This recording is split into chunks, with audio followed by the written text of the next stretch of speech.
Hello, good morning, girls.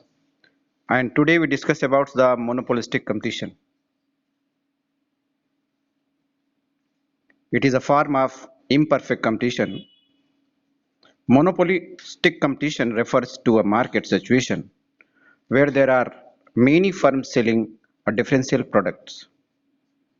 Monopolistic competition एक इस तरीके का बाजार है जिसमें कि जो फर्म्स हैं वो डिफरेंशियल प्रोडक्ट्स का सेल करती हैं and there is a competition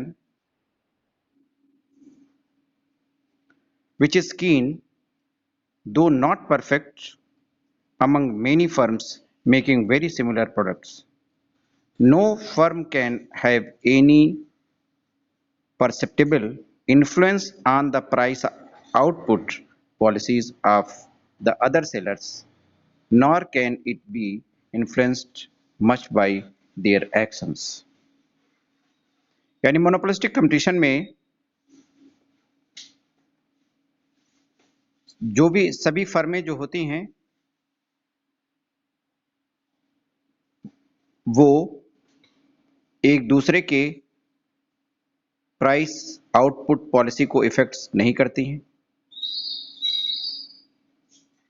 ना ही एक दूसरे के द्वारा किए गए एक्शंस को से प्रभावित होते हैं.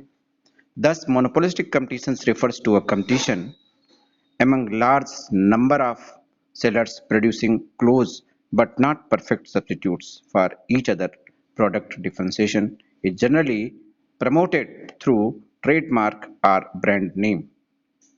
इस मोनोपोलिस्टिक कंपटीशन में जो हमारे लार्ज नंबर ऑफ सेलर्स हैं और गुड्स प्रोड्यूस कर रहे हैं वो परफेक्ट सब्स्टिट्यूट एक दूसरे के प्रोडक्ट के नहीं होते हैं और इसी को बोला जाता है डिफरेंशिएशन, प्रोडक्ट डिफरेंशिएशन. और ये जनरली प्रमोट होता है थ्रू ट्रेडमार्क और ब्रांड नेम से. यानी इसका जो इंपॉर्टेंट पॉइंट है वो ट्रेडमार्क और brand name that differentiate in products by produced by the different firms. For example के तौर पे कह सकते हैं firms producing different brands of toothpaste जैसे Colgate, Close-up, Pepsodent, etc. And monopolistic competition includes the features of monopoly and perfect competition. जो हमारा monopolistic competition है उसमें मोनोपोली और परफेक्ट कंपटीशन दोनों के फीचर पाए जाते हैं.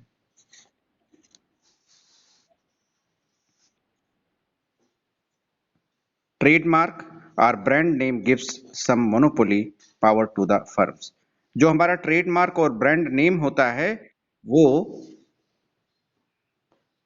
एक मोनोपोली पावर देता है, एकाधिकार का पावर देता है किसी भी फर्म को इस मोनोपोलिस्टिक कंपटीशन में.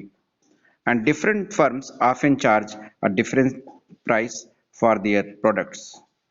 दूसरी महत्वपूर्ण बात यह है कि जो हमारी भिन्न भिन्न फर्में हैं वो डिफरेंट प्राइसेस उस प्रोडक्ट के लिए डिफरेंट प्राइसेस चार्जेस करती हैं. In other words each firm tends to exercise some control over the price. इस तरीके से हम दूसरे शब्दों में कह सकते हैं कि जो फर्म्स हैं उनका थोड़ा बहुत जो है वो कीमत के ऊपर, प्राइस के ऊपर कंट्रोल होता है. On the other hand, since many firms are producing a commodity like toothpaste, there is a competition in the market.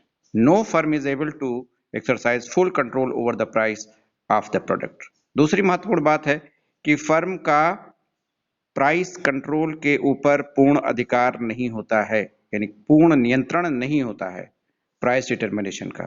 Thus, we can say that a firm under monopolistic competition exercises only partial control over the price.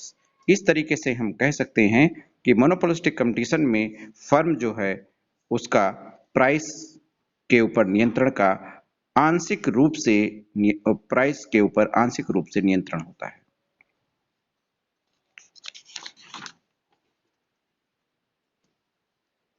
And now we discuss about the features of monopolistic competition.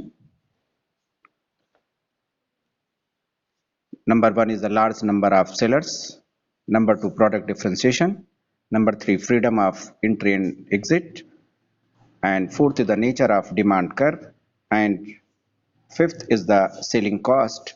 And sixth is the non-price competition. Seventh is the lack of perfect mobility. And eighth is the lack of perfect knowledge. And the ninth is the product groups. These are the points regarding the features of the monopolistic competition. Okay, girls.